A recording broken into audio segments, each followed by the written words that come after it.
Hi folks, welcome to episode 72 of the Epochs of the Lotus Eaters. I am of course joined by Bo, and today we're going to be talking about one of my favourite characters from sort of early medieval history, the last Viking, Harald Hardrada.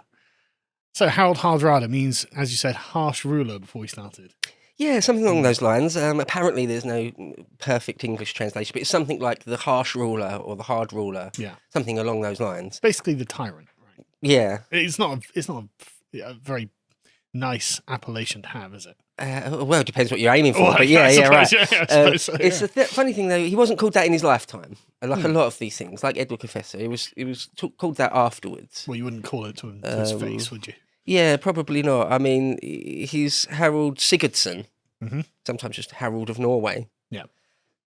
Sometimes Harold Fairhair, not to be confused with another Harold Fairhair from generations before. Right. So, well, that's one of the things. But he had blonde hair, so is what many, we're saying. Yeah. So when the Netflix adaptation comes around, when there's people with the same name, basically, it's later historians will just sort of pick a different name, so it's easier to understand. You know, if there's loads of Harolds, which there are. Yeah. You know, at the end of this, he's fighting Harold Goldenstone. It's Harold v. Harold. You know, it's yeah. Well, there you go. But yeah, so it's a very, very interesting life. It's one of those lives where it's kind of non-stop. It's just adventure and daring do sort of the mental, whole time, really. Yeah. I think it's one of those things I want to say. We said it about somebody else. I think I said it about Sir Francis Drake, where when your life is so full of events, or someone like Charles Napier or Gordon of Khartoum, you're actually involved in more than one big thing. Most people in life, if you're involved in a historical event, you went to World War II or something. You're involved in one. Yeah, right. Yeah. Whereas Harald Hardrada is in a fair few. And another thing we said about certain people in history, it's just surprising that they didn't die. Yeah. But it's the fact that they didn't die that they live on in history, because they got to be involved in more and more and more things simply through dint that they didn't die. You know? And Harold is an amazing one because he's involved, like you say, in all these historical events, and his death is in one of these major world historical events. So it's just an incredible life, and this guy must have been a maniac. Oh yeah, it seems like there's some people that just do what they want. Yeah, they just do what they want at nearly all times. Don't really care about the repercussions. They probably do care, but they're just prepared to kill whoever comes at them. That's just what prepared they're to risk everything. Yeah, because there's some things in life you do think, you know, if this was medieval times, I'd just start wiling out right now. But of course you can't do it because we're in a civilized world where you don't do violent things. Well, people like Harald Hardrada just did. They're like, okay, you've peed me off. I'm PO'd now. I'm gonna kill you myself. Yeah, right now. And he undoubtedly killed a lot of people himself throughout the course of his life.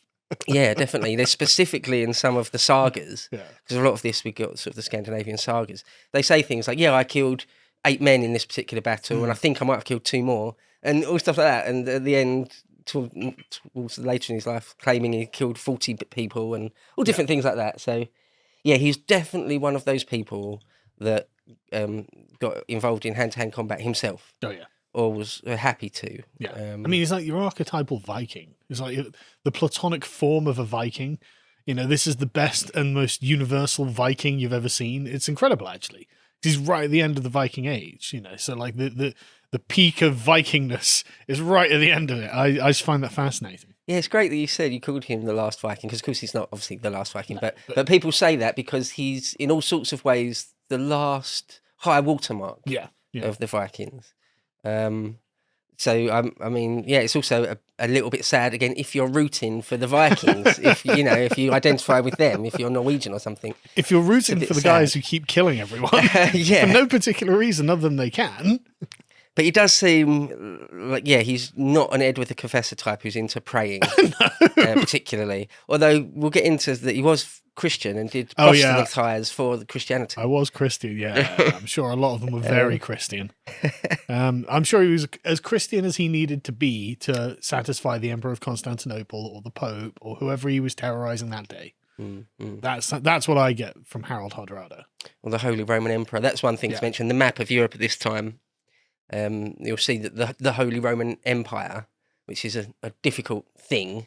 We'll talk about sometime. Yeah, it's not necessarily holy nor Roman nor an empire, but as Voltaire famously formulated, it takes up a big chunk of the map. So they're sort of a big player, and the Kievan Rus are sort of big players, and of course the Byzantine Empire. But getting a little bit ahead of ourselves, so we start off just with Yeah, where did he come from? With his early life. So he's Norwegian, sort of firmly Norwegian. And I'll put up maps and things so you can see that there's, even back then, really, there's a Sweden, a Norway, and a Denmark, sort of 3 separate kingdoms.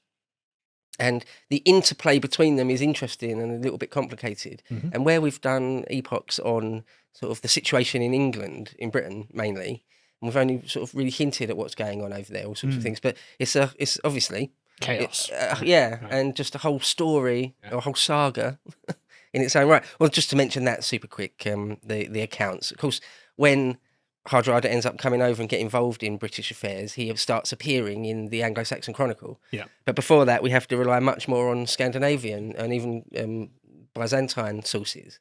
There's lots of Scandinavian sagas, what they call them. Probably the most famous one, the one you'll see quoted mostly, is Snorri Sturluson, his saga. A lovely name. Yeah. How beautiful. Yeah. You know? Snorri. Yeah. But there are actually loads of sagas, and they quote. They're like the ancient histories in the way they sort of put speeches in the mouths of people they couldn't, or probably wouldn't have known. Very much like the Norwegian version of the Iliad. Yeah, yeah.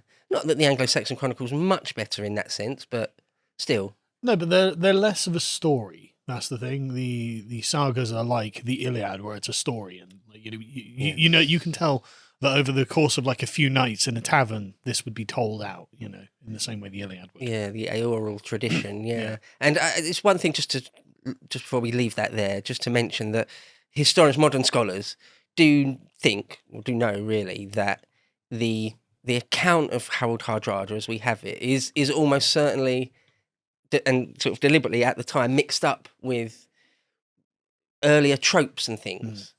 So one example of that is at one point, we'll get to this, but at one point he's fighting out in the Near East, basically in Turkey and Syria.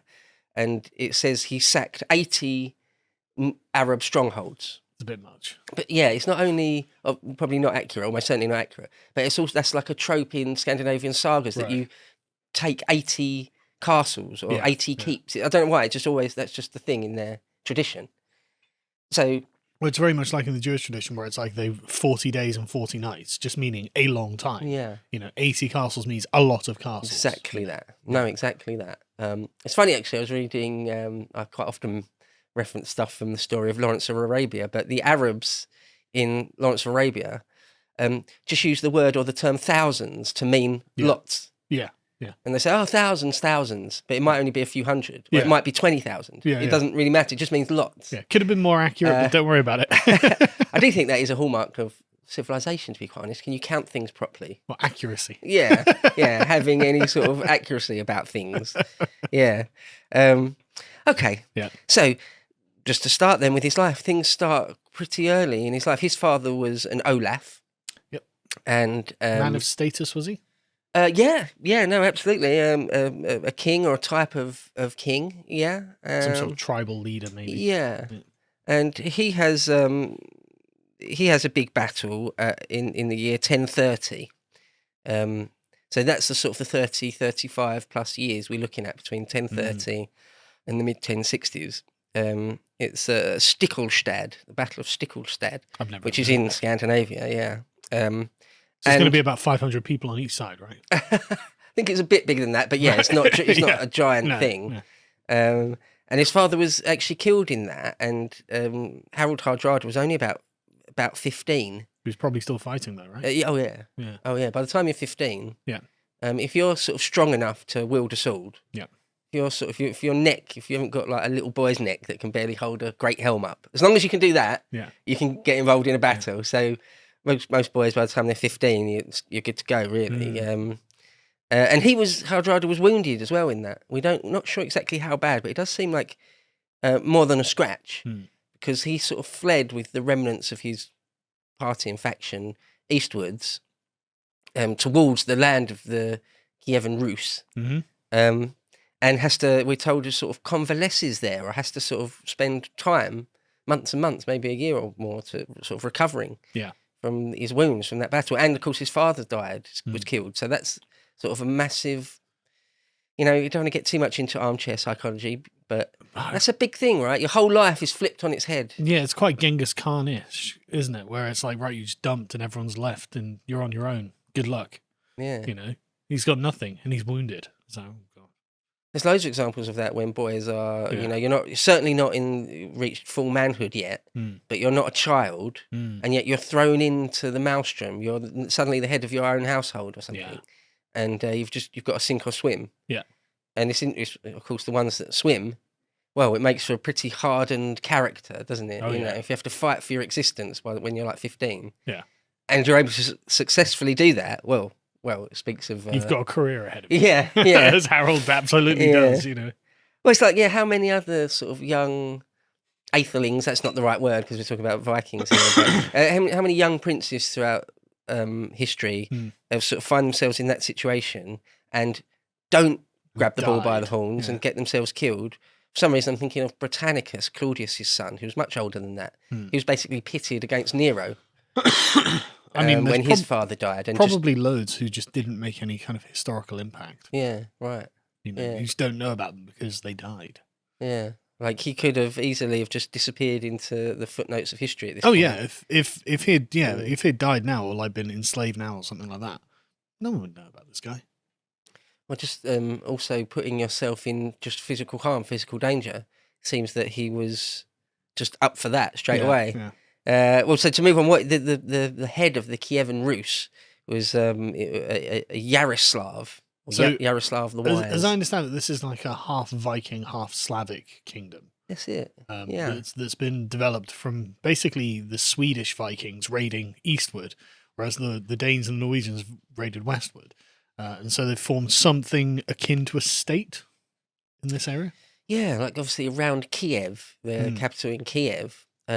It's a very, very close and interesting ties between Scandinavian sort of Swedes and the Kievan Rus. And it's because there are large rivers going across the landscape, right? And they could sail most of the way there or something up these rivers, as I understand it. Yeah, there's rivers that go all the way through modern sort of Ukraine and flow out into the Black Sea. Right. And then you can go down to Constantinople and into the Med. Yeah. So, yeah. Easy journey if you're up for it. It's the connections between sort of Central Eastern Europe and the Black Sea and therefore Byzantium and therefore the Mediterranean. Yeah, that's a whole well-trodden route. Yeah, absolutely, by the 11th century.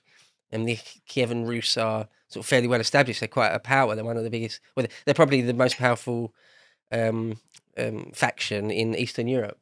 At this time, and he definitely has some sort of something closer than just mere friendship. So whether it's sort of familial ties, some sort of kinship or whatever, but some sort of connection with the rulers there. It's Yaroslav the Wise, and he just to cut that a little bit short, just to mention that he works for him for a while as a type of mercenary and goes fighting all over the place, fights the Poles and fights the Pechenegs. They're sort of a nomadic central steppe people, interesting type people. But then just to cut ahead a little bit, we'll go back and do this in detail because it's so great. But after he goes and has a career in Byzantium, he sends lots of his treasure, which he earns and steals, he sends it back to Yaroslav in Kiev to hold for him. Yeah. And he does. He doesn't steal it from him or anything. And when he comes back and goes back to Scandinavia, he's like, "You got my money for me, right?"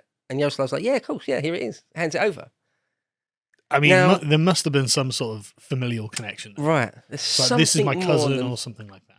It's something more than just being a friend. Yeah. Because in those days, even quite a good friendship, giant treasures, giant amounts of gold and silver are sort of much more powerful than that. And you probably could have, probably would have been useful if you're the ruler of a sort of East European, sort of West Asian state, to have enough money to buy lots of mercenaries. That would have been very useful. Constant war, constantly attacked by steppe nomads. What Hardrada had over Yaroslav the Wise, I'm not sure. It might just be pure intimidation. It's like he wouldn't dare steal Hardrada's money. Maybe, but this guy's surely got an army. Bodyguards. What's Hardrada gonna do? Yeah, hasn't he got his own army and things? Yeah. Yeah. So that's an interesting thing. If anyone out there is a real scholar of this period or of Hardrada, let us know in the comments or something, or send me an email. Yeah. But the exact relationship there is interesting to me because I don't know it in fantastic detail. I'm not sure anyone does. But anyway, so we jumped ahead of myself a little bit there. So for a couple of years, good couple of years or more, and he's only like 18 or so. Mm-hmm. So in those days, full-blown warrior man. You're no child. No. Funny nowadays, people that are in their 20s, they still get treated as a kid in many ways. In universities, yes. Yeah. There's like 24 and they commit crime and the judge is like, oh, they don't know what they're doing. They're a kid, really. It's like, no, they're not. No, they're not. People had to grow up a lot quicker 1,000 years ago. Yeah. Well, in lots of cultures, isn't it? It's basically puberty. When you're like 13, 14, 15, you're a man now. Yeah, you didn't get puberty. You're a full-blown man. I mean, it's, again, like Jewish bar mitzvah, isn't it? 13, right, you're a man. Yeah. So, oh, God. Yeah. I wasn't a man when I was 13, I tell you. You might be a very, very weak, scrawny, 100-pound man. Yeah. But you're a man now. I'm a man in the same way that Elliot Page was a man. You know what I mean? That I wasn't then.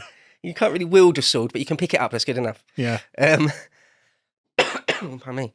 Okay, so he spends a couple of years fighting for Yaroslav, and like I say, in the Poles and the more nomadic peoples, the sort of steppe peoples. So these, from the east. as I understand, would have been more endemic wars, where it's like small bands of raiders trying to raid a village. Oh, right, you've got to go out there with 300 men and defend this village and stuff like that, right? Yeah, it seems much more like that, not sort of giant, massive pitched battles with sort of cavalry and infantry, all that sort of thing. No, much more sort of a great age of raiding, really. Yeah. Sometimes big raids, but it's more like raiding rather than as in the modern world where we know of whole invasion armies and stuff. No. Few hundred men have arrived and they're sacking a village. You've got to go over there and kill them. But of course, the 11th century is something to mention. It's obvious, of course, but people forget if you're not reminded of it. It's just the world's a lot less populated than it is now. Yeah. There's just far fewer people, far fewer cities and towns. And the ones that are smaller, lot smaller. Yeah, way smaller. So like a raid with 300 or 500 guys, that's no mean thing. No. That's really serious incursion. Your town in some Eastern European or Asiatic steppe town. How many people do you think you're going to have? 1,000? That'd be a large one. And out of them, you might have 80 or 100 guys that are prepared to stand and fight. Actual fighting men. So exactly. So that's nothing. Yeah. In lots of things in life, in the world, if you're ever so slightly better or bigger than your opponent, then that's it. That's the whole ball game. Yeah. If you're slightly stronger than someone, you can basically just hold their wrists and control them. You don't need to be much stronger, do you? No. Same with armies. If you're a bit more powerful, or your numbers are a bit bigger, it's sort of the whole ball game right there. You're gonna win probably. So yeah, like this, we've said it many times, haven't we? This idea that just over the horizon, suddenly there's just a band of men with bad intentions are on the horizon. Yeah. Bows, swords, horses, and the complete indifference to your life. Yeah. In fact, you're just in the way. I'll kill you. I'll take whatever was on you. Then I'm going to go, and I won't think twice about it. Yeah. In fact, I'll celebrate. Yeah. All the men are going to be hacked up. Yeah. All the women are going to be enslaved. All the young women are raped and enslaved, and all the old women are just left to starve. Yeah. Yeah, lovely, isn't it? And that happened a lot throughout history. Yeah. Well, some places in the world. Yeah. Still, that sort of thing is still on the cards. So he does good couple of years of fighting for Yaroslav. And again, you can only imagine that he is just quite good at it because, again, if you don't survive, I'm thinking of Hermann Goering. Hermann Goering by rights, he should have died many, many times over. There's no way he should have lived into the 20s and 30s and 40s. Really? Well, like being a World War I flying ace. Like sometimes their life expectancy was counted in minutes. Oh, yeah. Or a few hours. Yeah. But to go up there for dozens and dozens and dozens of sorties and combat missions and to come back essentially without a scratch. But you do, again, like Harald Hardrada struck me as one of those men where, sort of like the Pyrrhuses and Alexanders and, there are just certain men who are just made for this life. Right. They're just good at it, and you can't be in this many battles and encounters, real sharp encounters and not die and not have some skill behind you. You know what you're doing. You are an actual expert at war at this point. A genuine, like, the intense hand-to-hand fighting, where it's the most bloody and violent. And these, you get these guys who are genuine, it's just in them, and Harald Hardrada was clearly one of these men. Clearly. Yeah. I think having an eye for the battlefield is like, oh, when am I in a terrible situation that I need to retreat, or when not, or when is sort when of... do I need to press the advantage? Yeah, things yeah, like all that sort of thing. You just sort of know what you're looking at. Yeah. And even though, of course, you risk a lot in any sort of combat, you're throwing the chips higher. If you keep not getting killed, then there's something to... So, for example, I've heard people talk about that poker is really a game of chance because it's a card game. And, I mean, it is to some degree, but not entirely, because... Not when you're one of these famous poker players who keeps getting wins and streaks and Exactly. you're millionaire out of it. Exactly. It's like, sorry, no, there's skill out of that. Yeah, yeah. The fact that the same guys can consistently make millions of dollars out of it. Yeah. No, there's a skill. There's a real skill there. Yeah, there's an element of chance and luck, of course. But beyond that, you can sort of mitigate your chances by being skillful. Very much the same with this, I think. And one thing just quickly to say, and it's going to become obvious as we go on, but not only is he good at that in sort of actual combat and fighting and things, but also in politics. Some people are either credulous, so they're a bit of a chump, really. They're sort of easily hoodwinked or fooled, or they're too headstrong and won't listen to advice, or there's different ends of the spectrum where you can fall afoul. If somewhere right in the middle, a sweet spot of knowing how to play politics. Well, Harald Hardrada was famous for being cunning. That's one of the people forget that the Vikings really respected that, actually, because obviously they'd respect strength. But you're in Norway, you're in Denmark, you're in Sweden. There are a lot of strong guys around. That's actually not a very uncommon trait. But what is uncommon is being really clever and knowing how to fool your enemies and take a castle without losing 500 men and things like this. That was a respected trait. Definitely, that's why they're sort of recorded forevermore in the sagas, in the great sagas, because exactly it puts me in mind of Pyrrhus. There's a few times when Pyrrhus did sort of crazy tricks, basically a trick, to fool the enemy into thinking something else is going on than what really is. And Hardrada does a handful of those himself. Oh yeah, the sort of Pyrrhus style tricks. Yeah. And again, there's other people in history where they'll attempt something like that and it just falls flat on its face. But if you've got sort of that Midas touch, it seems to work. And it's like Hannibal with the torches on the bull's horns and stuff like that. That's actually what I was thinking of, actually. Yeah. Sorry, that's actually what I was thinking of. I said Pyrrhus, didn't I? Yeah, I was thinking of Hannibal. Yeah. He does some Hannibal-style tricks, although Pyrrhus does one or two. But I was going to say, Pyrrhus doesn't do that many tricks. Pyrrhus just attacks things. His trick of sending the elephants in. Going Sorry, over the top, swinging. You're quite right. No, you're actually thinking what I was thinking. Hannibal, Hannibal-style tricks. Yeah. And they work, or we're told they do. Well, again, like Alcibiades is another one of these. It's just clever men who do clever things, make the right decisions and like you say, bamboozle the opponents. Like Hardrada has this as well, which is these are many virtues to all be found in just one like orphaned 15-year-old. Yeah, right, yeah.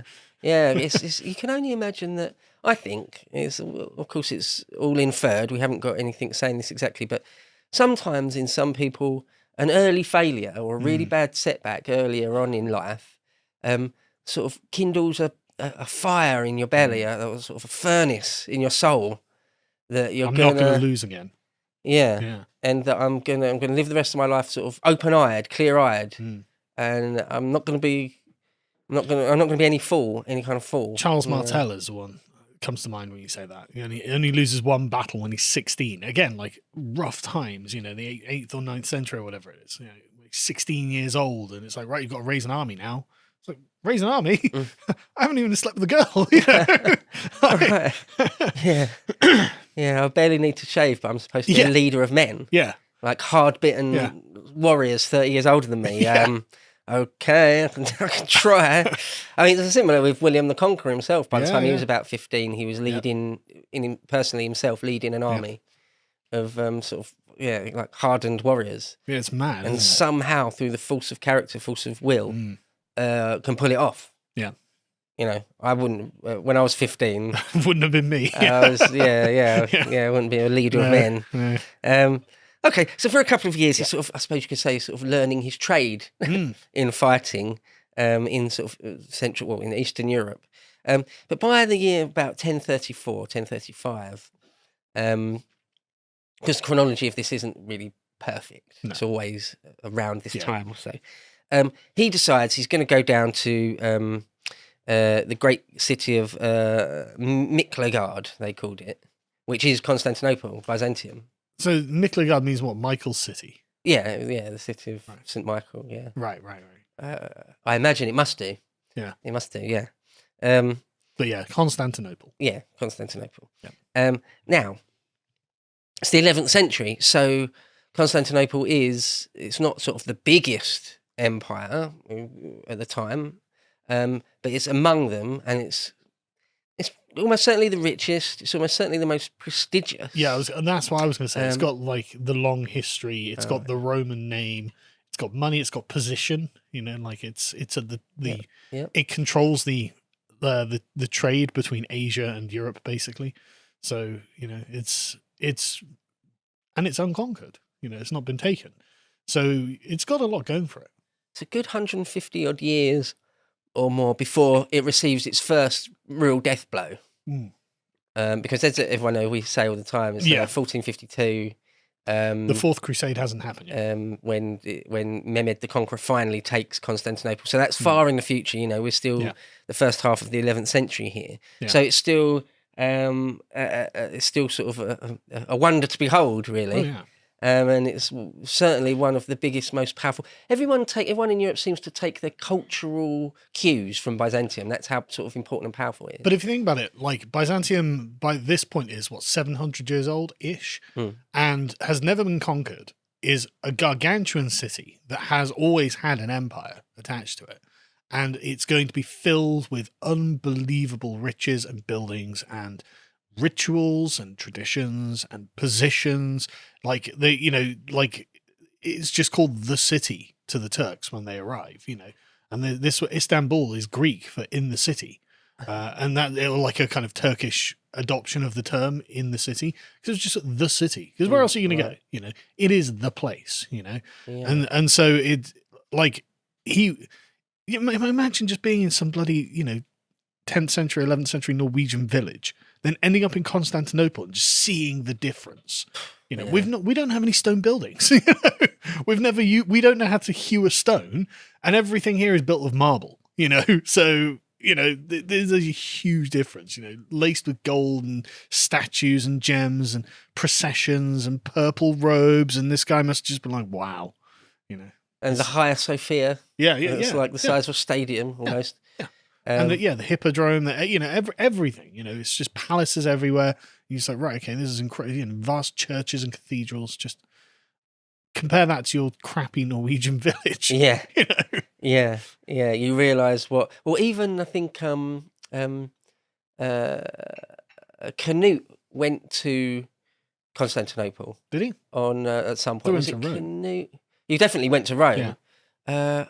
Oh, no, maybe... Sorry, no, I'm getting this mixed up with... Charlemagne went to Constantinople and couldn't believe it. Couldn't believe his eyes compared to his Frankish kingdoms and the palaces they built out of wood. Yeah. He just couldn't believe the palaces and the Hagia Sophia and the Hippodrome. It was sort of beggared belief. And also a lot of the still ancient statuary and things from classical Rome were there. Or like in the Hippodrome, like a giant, one of the original Egyptian 2000 BC obelisks, all sorts of things, or the water systems in Constantinople. Again, just nothing like it in Western Europe. Certainly not in Scandinavia. So yeah, it was just the place. Oh yeah, it was the place to go. Yeah, and so for this aspiring, still young, very young, probably only about 18 years old. Sort of Scandinavian deposed, just princeling warrior type person. It seems that his aspiration was to join the Varangian Guard, which must have been a hell of an accomplishment. You know, like that's how desirable would that be? You're going to be the bodyguard of the emperor, okay? Because I come from just some backwards village. Like this is literally the abode of the gods as far as I'm concerned. But he does, doesn't he? Yeah. So he joins the Varangian Guard. Of course, that's the whole thing. We could easily do a whole epoch just about the backstory and the history. And we should, I think. To the Varangian Guard. But all people need to know, or what most people probably already know, is that, they're a type of, at least to begin with, an actual bodyguard for the emperor.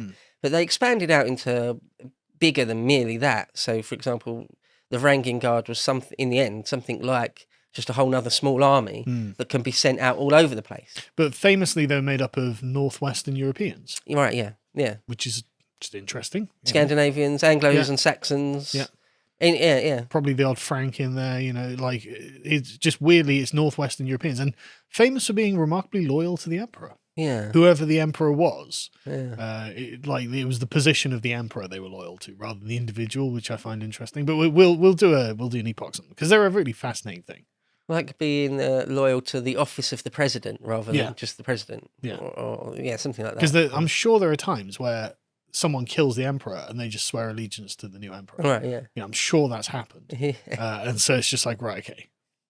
Interesting. Just like the Praetorian Guard in sort of in classical times, they at various points they have their wings clipped or become kingmakers. Ebbs and flows. Like at different points, some of the Byzantine emperors are like, okay, we're just going to do away with the Varangian Guard. They're far too powerful and worrisome. And I've got my own Byzantine troops. Why are we doing this again? Why have we got, like in classical Rome, why are we using Germans to protect us again? Why would we be doing that? But at this point, the Varangian Guard are sort of really quite important and get involved in even palace politics.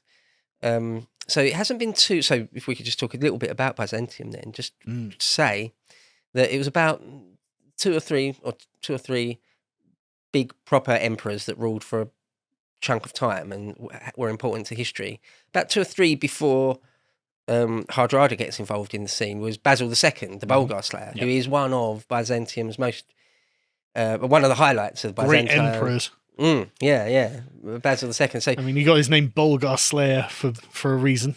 So the Bulgars are a people in and around modern day Bulgaria, kind of obviously, but they're sort of their own people, and they were sort of implacably steppe against nomads who arrived and decided they were going to try their luck, and they were useful in repelling the Arabs and stuff like this. At one point, Hardrada fights the Bulgars, and one of his many nicknames was the Bulgar Slayer as well, or the Killer of Bulgars, or something like that. He had many sort of names. Yeah. So when he joins the Varangian Guard, I suppose you can think, I think it's fair to say, and I don't think many people would disagree with this, but it's sort of one of the top things you could do. Oh, yeah. It's sort of like, I hesitate to call it special forces, because it's not like that, but maybe it's more like joining the general staff of an army or something. It's difficult to give an equivalency. But they were famously ferocious fighters. Right? Axemen, almost famed for wielding axes around. Giant axes, yeah. But they were famously terrifying because obviously compared to like the sort of short Mediterraneans, the tall Scandinavians, these would have cut a very intimidating figure on the battlefield, which is doubtless one of the reasons that the emperors like them. And they're very savage. Like they're savage barbarians as far as the Meds are concerned. Like we're incredibly refined. We can all read and write. These people don't even have a written language, like this is the way that they would have looked at them. And so like they would have been intimidating, and they distinguished themselves many times on the battlefield. Yeah. So it's like, I don't think special forces is an inadequate description, frankly. Right. I actually think that's fairly accurate, because you're like, right, these are the guys. Oh, he's sending the Varangian Guard. Okay, this must be serious. Yeah, they don't take prisoners like the SAS in the Iranian embassy siege. They're not looking to handcuff anyone. No. They're there to end you, and that's someone's getting chopped up. Yeah. Right. Actually, it's interesting you mentioned the thing about being tall. Yeah. And again, in classical Rome, we have the bodyguard of Germans for the emperor. You deliberately pick guys that are over 6 foot or more, as tall as you can get, really. Yeah. Just for the pure spectacle of we've got giants protecting me. Yeah. And Northwest Europeans are statistically bigger than most people in the world. I think statistically the tallest people in the world are the Dutch. Yeah, weirdly. It's interesting, isn't it? Have you ever been to Holland? Yeah. I've been plenty of times. I feel like a midget. I'm 5'9", which is totally average in England. And if you go to Holland, it's just like, I mean, they're not like big. They're all like bean poles, you know. So it's just like, you know, just I feel like I'm in a field of wheat or something, you know. Because we're pretty much the exact same height, about 5'9" or ish. So yeah, when there's a few people in the office, like Harry is really tall, and like almost a giant. And when there's even in Scotland, you can sometimes get basically giants, what I consider giants. And in Scandinavia, like a lot of the world's strongest men are like Scandinavian dudes. Yeah. And they're giants, basically living giants. I do feel bad for Harry, because 1,000 years ago he would have been a warrior. You know? He can't be his size. He's not allowed to be anything else. He's not allowed to have a sword and a shield now, I'm afraid. To watch the full video, please become a premium member at lotuseaters.com.